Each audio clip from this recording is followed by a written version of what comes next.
Morning, everybody, and welcome to another Telling It Like It Is. My name is Jade Alberts, the founder of Peer Guidance. We guide small businesses, startups, and entrepreneurs, help them grow, scale, and become investable and or exit. Sharing knowledge and stories is why I started Telling It Like It Is. It is live. You have any questions, plop them in there. If you're asked or if you're watching this after the fact on another social media channel, put them in there. We will answer them.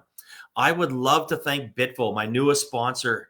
They are on a mission to become Canada's premier cryptocurrency exchange. They are digital currencies, real people. Download their app or visit their website, which is scrolling across the bottom of the screen, and it will be in the comments section shortly. I am excited about my guest today, Blaise Hunter. How are you today?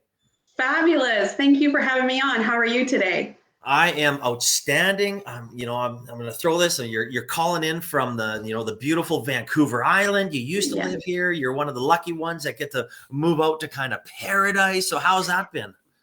It's been wonderful. Like, obviously we've been in a world record drought, but one cannot complain with mountains and ocean and whale sightings. And I know I'm from Alberta with the winters at -40 with knee-deep snow, and I'm just in heaven. So it's been a great time being here. Oh, that's awesome. And we were talking before. I love the island. We haven't been there in a while. Even before COVID, we haven't been there in a while. So we're due for a trip out there. That's for sure. Yes, absolutely. And I always love touching base and talking about the importance of networking and obviously how we met. And we met through the Community Now magazine and Krista Malden. So thank you for that introduction. We're both passionate about mental wellness, and we'll get into that. But we were participated in a few conferences together. So that's how we connected. Yeah, you know what? It's awesome how when you're in a space of like purpose-driven and the same kind of passions of mental health and, just doing your own purpose, you seem to just attract other people that are like-minded. So like that happened with Krista. We were just nominated for an award together. We were on a Zoom call and we just said, hey, you look kind of cool. Let's go off and have another Zoom call on our own. And that's how we connected. And then I started contributing to her magazine, and then she put me in touch with you. And then we seem to have so many of the same interests. So it's amazing how that same energy just expands into your own personal network, right? No, isn't that the truth, right? It's a small world, and the more we think about it, the smaller it gets. And, yes. I could talk about the small world forever, but you know what? We got to start telling your story here. So I'll do a quick introduction for our viewers, and then we'll get after it. So Blaise is an author, 2-time award-winning humanitarian, international speaker, fertility expert, certified human rights advocate, mother of purpose, and breaker of change. She is a change agent for women's rights. Blaise's mission is to shake up the status quo and right the wrongs of this world. Her disruption leads to inclusion, approaches to make impact wherever she goes. Leveraging her expertise in the entertainment, journalism, and public relation industries, she is a sought-after consultant. She teaches people to do away with the old tactics and play it smart. Have a strategy, utilize market, be an ambassador, lead with respect, and operate as a team. She founded the heroine movement to empower women to draw their swords and breathe fire on this world. Whew. That is, as people can see there, I couldn't fit everything on the screen there that you're doing. And I'm so excited to start talking about it. But you're a superhero and you help people in so many ways. And obviously mental wellness is something we're passionate about. So how did this journey start for you? There's a few aha moments, but it really boiled down to, throughout my life, I battled self-hatred, low self-esteem. I was an emotional cutter. And instead of admitting that, I actually perfected the art of masking it all up. And so when I wrote my book and people read my story and then see this person that is in front of them, they're like, it doesn't match because you come off as this confident, accomplished woman. And I said, yeah, it's an Oscar-worthy performance. You perfected the mask. Yeah. And the problem with that is that you work so hard on what you're projecting and never get in here, you never grow. It's always just the outer layer, not the inner. And it came to a head when I had a daughter and started reflecting on how I want her to grow up, and felt like, wow, if I don't change something about myself, she's going to mimic and model the exact person that I am. And I don't want her to be who I am. I want her to be her and beautiful and accomplished and empowered, and just know that she's perfectly imperfect. But I was like, but I don't feel like that. So I better start practicing what I preach. And then it really became this catalyst for me when I was I'm still battling a very rare autoimmune disease. And I had miscarriages after my daughter, and it just pummeled me into more of a deeper depression, because I already battled self-worth problems. And then when you're dealing with a health problem, and now it feels like your babies are rejecting you. And I was very low and felt like I had no purpose. And this was my lot in life, to struggle and be traumatized and depressed and worthless. And I just came to this moment where I'm like, there's no point to my life anymore. And I was on Facebook, and I came across this Facebook post that said this woman healing minister was going to be in Edmonton. And I lived in Bonnyville, which is 3 hours away. And I didn't know her, but something just triggered my heart that I have to go see this woman. And I Googled her because I didn't know her at all, but I thought maybe I recognized the last name. Sure enough, I did have a connection to the name. Her parents were healing ministers that visited Saskatchewan, where I grew up 30 years ago. And I was just a little kid, and they had an impact on me. And they've passed on, their daughter has taken over this ministry, and I felt drawn to go see her. So I went, and I said a little prayer to God that, like, if there's still hope for my life, please give me a sign at this event. I need to know that my life isn't over and there's still some hope for me. And I get there, and the service begins, and she starts talking, and I still have I've never met her. And I'm loud in my head again, like, I swear, God, I'll stay in this chair all night if I have to. But I'm not leaving here without some sort of sign that there's a purpose for my life beyond pain. And she's on the other end of the room, and all of a sudden goes, I just need to stop the whole service. Someone is drawing on me so much that I can't continue. And everyone is silent. And then she walks over to me and looks me in the eye and says, God hears your cry. He sees your pain. Your tears will end, joy will come, and you will write a book about it. And then she just walked off and started talking again, like continued on. And I'm sitting there like, okay, pretty sure that's a sign. Wow, did that just happen?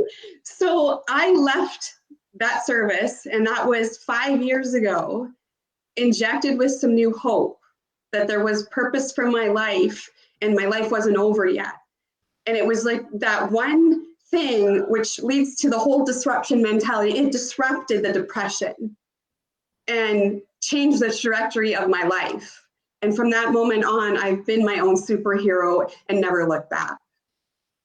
Oh, that is such a great story. Again, I'm talking with Blaise Hunter, keynote speaker, author, certified human rights advocate. Her website, blaisehunter.com, is in the comments section. You can just click on it to find out more about her. Havis, thank you for the comment. Yes, your vibe attracts your tribe. There's no doubt about that. You know, one of the things that I know you and I both agree with, and you know, kind of what we've gone through as a family is putting it out there and putting yourself out there. Was it very uncomfortable for you to come out and start talking about your miscarriages and saying, oh my God, I got to share this? I mean, that's something people usually keep extremely private. It is. And I still, encounter that with other women and men. And it's wrong, because when I went through that, like the healthcare system and the times that we're in, you think they would be more advanced. You think there would be more empathy, and it's cold, and you're herding them like cattle. And there's a whole other point there that they're assisting in the mental illness part and depression part of infertility and loss. And I wrote the book to heal my heart. And I wrote the book to kind of break the silence barrier on some of these taboo topics. And by me being vulnerable and saying, hey, it's okay and safe to talk about it, it's opening the door for other people to be like, hey, me too. Hey, I've gone through that. Hey, I'm going through that right now. And it's not right. And how do I get out of this fog of depression? And so I think it was hard in the beginning, but then it's like, you don't want to go back to that feeling. So then you abandon whatever fear you have, and you have this resolute spirit to go forward and change the wrong part of infertility and loss. It doesn't need to be silent. There's no more shame, right? Yeah. No, I agree, right? And that's our purpose. And what I have seen coming out of this, and why I started getting involved in mental wellness with the death of a couple friends taking their own lives, and I didn't understand why, and I'm like, how did I not see this? And then, of course, what we went through as a family, and we have a happy ending, but sharing our story to inspire it's the same concept. Even at the gym yesterday, someone asked, they saw that we were talking about it and things like that, and they reached out and said, hey, can I have my friend call you? I was like, 100%. Here's my cell number. Give me a call. He hasn't called yet, but I mean, as I remember what Venetia always talks about when she's part of some of the conferences that you and I have been, it's that first step is the hardest. It's the hardest thing to talk about. And kind of once you make that step, someone will be there to listen for it with you. You do. And then the more you speak about it, the more freedom you experience yourself. So yes, I'm here to help others, but it's also the double-edged sword of like, hey, I'm trying to heal me too. Yeah. And we can't change what we don't speak of. And if you want to see change, you have to become the change. So that overrides any fear. Oh, absolutely. There's no doubt there. So with I mean, your mission is to, inspire women and to rise up and become their own heroine and breathe fire on the world is like your tagline. So how are you, with all the things you do, how are you going about, disrupting the status quo? Yeah, I think disruption is all about, changing the direction. And if you look at the world today, for me, I don't like the direction the world is going in. And just like Tony Robbins says, he uses blunt language to just trigger the brain to stop in its path. And so my language is about vulnerability, about let's reflect. Is this the path we're supposed to be on, or is this just because it's familiar?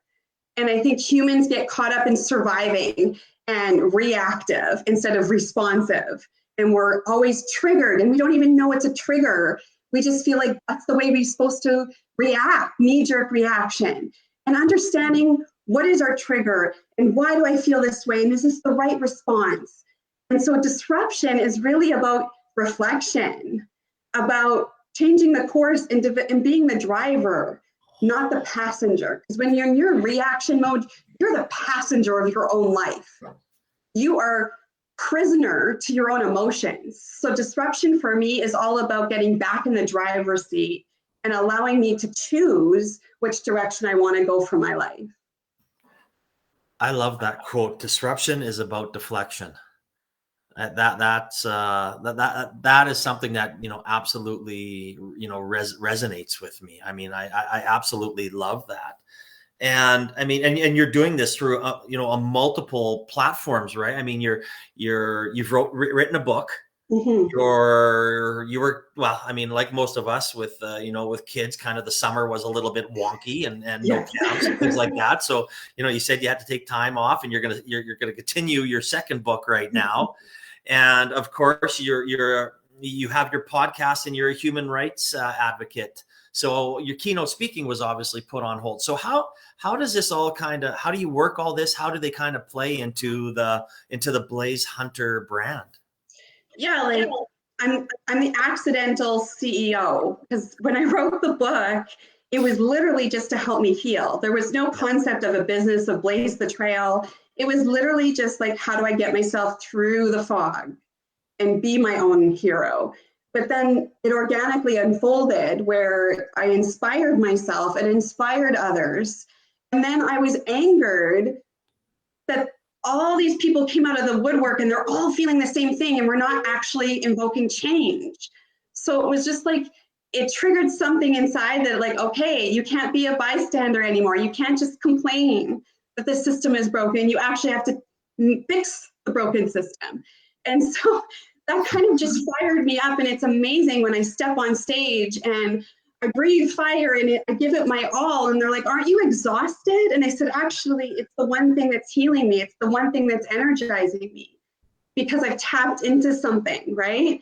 And so people are like, how do you do it all? Well, I think it comes down to the most impactful quote I've ever come across. It's from Benjamin Franklin. And he says, most people die at 25 and don't get buried until 75. And he's not talking about physical death. He's talking about emotional death.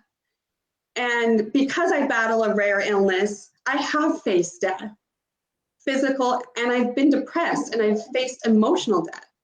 Yeah. And I don't want to die. I have looked in the mirror and said, is this your last breath? And if this is your last breath, what was your life for? Are you proud of your life, Blaise? Or do you have more to give? And I don't want to die. I don't want to be dead anymore, going through the motions. We are not put on this earth to go to work and go to bed and repeat. We are destined for something else. And something has to get in here and put basically charge paddles to breathe some life back and be like, hey, it's not about being dead until I get buried and that's just my life. Yeah. So I encourage people, like, I have faced that last breath and I've had to will myself to keep breathing. And I want to make my life count. And if it's just about inspiring someone else to wake up and get that charge back, then I've done my job. Then I've done my purpose. But I ask everybody, like, are you spiritually dead? Are you the walking dead today? And if you are, how can you put a charge back to say, hey, I've got still something to fulfill and make my life count? And that's what I do with my work. So, and that is incredibly energizing. And I somehow miraculously do it all, even though I battle an illness and I battle, depression and infertility, and I battle all of that, but I'm winning the war because I don't say die. And I mean, that is something that I truly believe in as well, right? I mean, we have to have more purpose on this life, kind of, soak, rinse, repeat type thing that you touched on. I mean, it doesn't even matter what it is. I mean, and it's different for everybody, right? What drives me and the love of my girls and family and sports and things like that. God, like literally, like I went and got a perm yesterday because our youngest daughter didn't want to do it alone. Yeah. So here I am with curly hair. If you wonder why, this is, but I mean, but I'm sitting there and I'm looking at the smile on her face and I get out of there and she's teasing me and all the boys are already teasing me. But you know what? It's why you do something. It's why it's there, whether it be for your kids, yourself, your wife, your mother, your father, anything. I mean, there's got to be something that drives you to step outside your comfort zone. Absolutely. Like, we all have a unique purpose. So it's not just me to be the superhero and it's my purpose. It's like everybody is so uniquely made and has such amazing giftings and talents. And that's where my fertility expertise comes into play, because it's not just about being fertile, birthing babies. Yeah. We are mothers of purpose and fathers of destiny, and we each have a unique part to play. So you got to figure that out. And it's about, being fertile in your life and birthing love and birthing passion and getting into that I want to be alive mentality. Oh, absolutely. So when you have people coming through what are their reactions? What are their comments to you? What do they say to you when you're done a keynote or done working with them? I think that's where I want to go with is, like, I don't expect others to be filled with passion and purpose all of a sudden out of like one talk. But if I can show my vulnerability and connect to your soul, then it invokes this feeling of like, hey, I want more out of life. I'm hungry. And so I talk about self-image and I talk about the whole world is on a diet, right? The whole world is on a diet. And when you diet so much with your physical food, you diet on your emotional food, on your soul food. And so I want to like inject appetite for life, hunger. And so that's what I do on the stage with my consulting. Anything that I do, I want to make you hungry for your own life. That is so. When are you going to get back on the stage? Are you seeing things come open here again? Are you seeing conferences open up? Are you able to do that, or did you do a bunch virtually during COVID?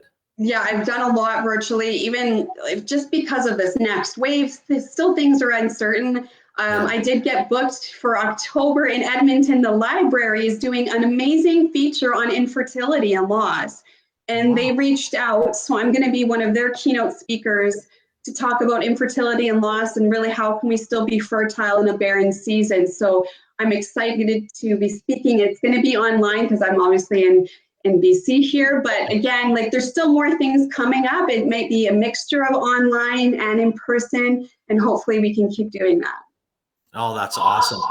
And I mean, I know there's a lot. I mean, actually, Adventures is going to be my first in-person conference coming up here, in a few weeks, in Calgary. So I'm not leaving Calgary or things along those lines, but I'm glad to see, things opening up. So I just want to touch a little bit during COVID. Did you see a change in people? Did you see more problems, or did you see actually the opposite with people reaching out because they're feeling, locked in, they can't change, they can't talk to people? What was your experience with people that you talked to? Yeah, it's been an interesting human behavior exercise through COVID. Because I think it's really shone a mirror on our actual character and our actual shortcomings. And that's not bad. Like we all have flaws and shortcomings. But it's been an amazing experiment where like some people have rejected the mirror and some people have embraced the mirror, right? And so part of that disruption is that I realize that when I walk around, I have that mentality where I'm going to challenge. My whole business platform is based off of the quote from Fred DeVito: what doesn't challenge you doesn't change you. So I'm not here to be like the cheerleader and rah, rah, you got this. I'm here to be like, hey, we have real things that we need to deal with. This is what we're going to talk about. This is what we need to work on. And how do we grow as a humanity and heal humanity by working on our own crap, right? Some people don't want to do that, and that's okay. They're not rejecting me, they're rejecting the mirror. But then I've seen the opposite happen, where people are like, you've positioned it and you've talked about it in a way where it's not aggressive. Because I don't think we can battle this COVID anger and outrage with the same energy. You always operate in the opposite energy. And so I'm always trying to come at it with grace and love, because we're seeing an outrage and we're seeing people hurting and we're seeing people angered with their life and with other things. Well, how do we fix that? How do we tackle it? And it's coming at it with grace. And so that attracts people when they're at that. They say it takes 10 encounters for someone to realize they want to work on something or make a change. So sometimes I'm the first, sometimes I'm the 9th, sometimes I'm the 10th. And I grab people at the 10th encounter and they're like, sign me up. I want to make a change. I want to grow. I want to step further into my purpose. And I want to keep being my hero. And it's about being that for the next generation. The next generation is in trouble because the parents are in trouble. Yes. We need to get parents on track with their purpose and hungry for their life, because I don't actually need to do anything for my kid other than me walk in my purpose. And she's modeling that without having to have these big conversations. She's seeing mama and daddy work through their stuff, be honest about it, not masking it up, being like, I have flaws, I'm sorry, let's work through this. And so it's really about me being my own hero that is attracting other people like, hey, I want some of that. And that's the comment I get is like, I want what you're on. And I'm like, I'm on my own destiny. So let's get you on your own destiny. That is so well put. I want what you're on. I'm on my own destiny.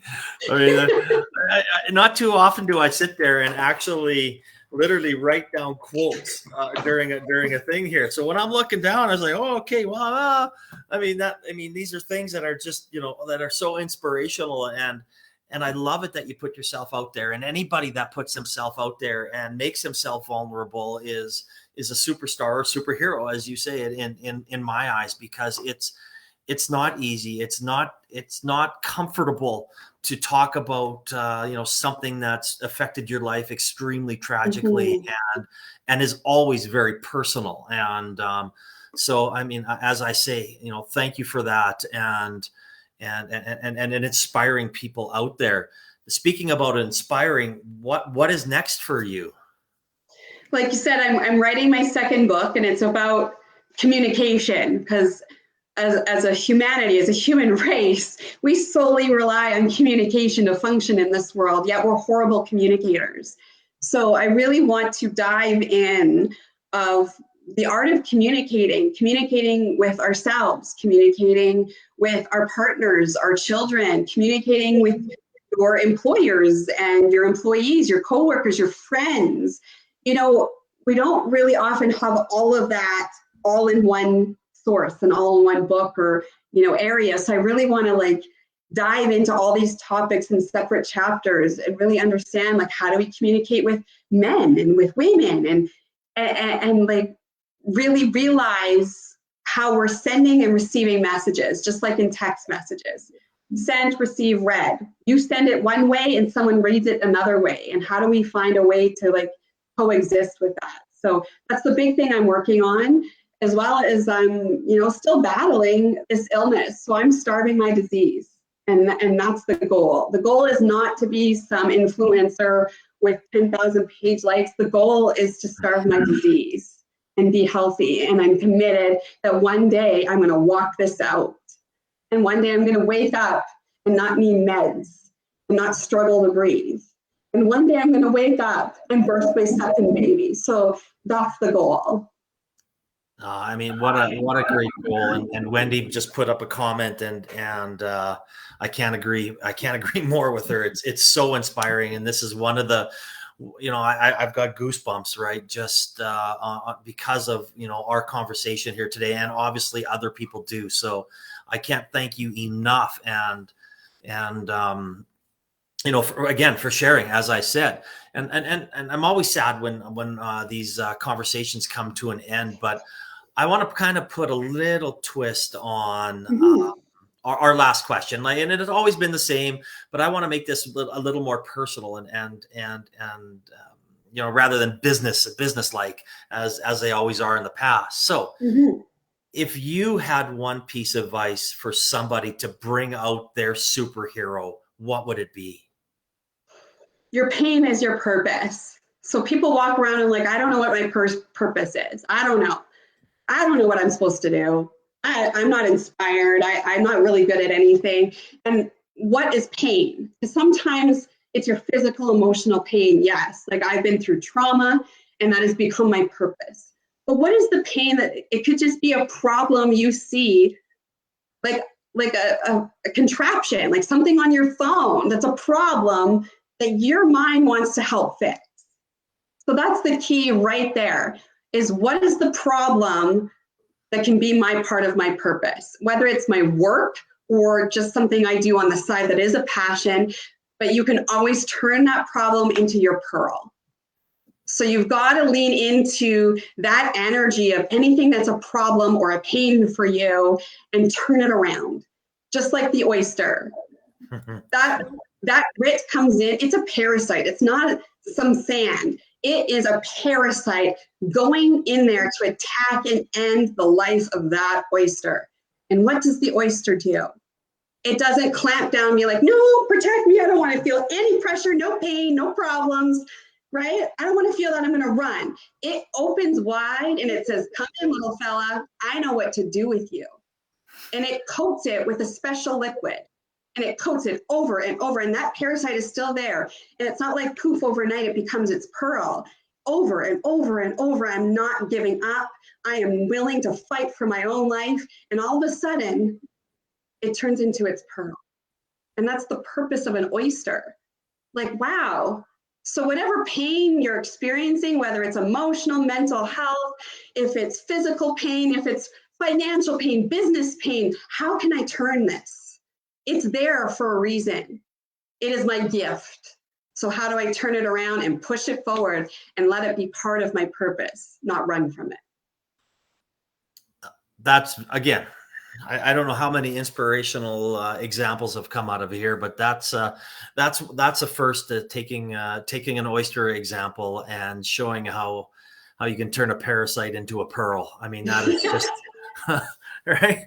I mean, that is that is absolutely fantastic. And you know what? I can't wait for people to see this interview and our conversation, because again, it's something that, you know, will lift people up. I truly believe it will give them that inspiration, that little push that they may need just to reach out to someone like yourself, myself, Pamela Morgan, Connie, Krista. There's so many people out there that you know, that will be there, and will listen and help you through your steps. So thank you for sharing your story, Blaise. Thank you for everything that you do to help people and being a superhero. I thoroughly enjoyed this conversation today. Thank you so much. You know, it's just such a pleasure to have this sit down with other people that are passionate about helping see themselves, your life, you know, matter, and help model that for your children. Like, that's like the pearl, like that or the perm, that touches my heart that you did that for your daughter. And we need to celebrate that. We as parents, we have fails and we have the guilt all the time. But let's celebrate moments like that where you modeled that safety for your daughter. And I just applaud that. So thank you. It's, thank you. And I mean, I love perms anyway, but no one really knows that. So it's, but I'll take the teasing that I'm going to get. That's going to come with it. But that's a fun part of, that's a good part of having friends that are there to tease you. So yeah, absolutely. Again, Blaise, thank you so much. For anybody that wants to find out more about Blaise, her website is in the comment section, blaisehunter.com. Again, please check out Bitvo. They're Canada's premier cryptocurrency exchange. Bitvo.com is in there. And I thoroughly enjoyed this conversation, Blaise. Thank you so much, and enjoy the rest of your day. Thank you so much. You too. All right.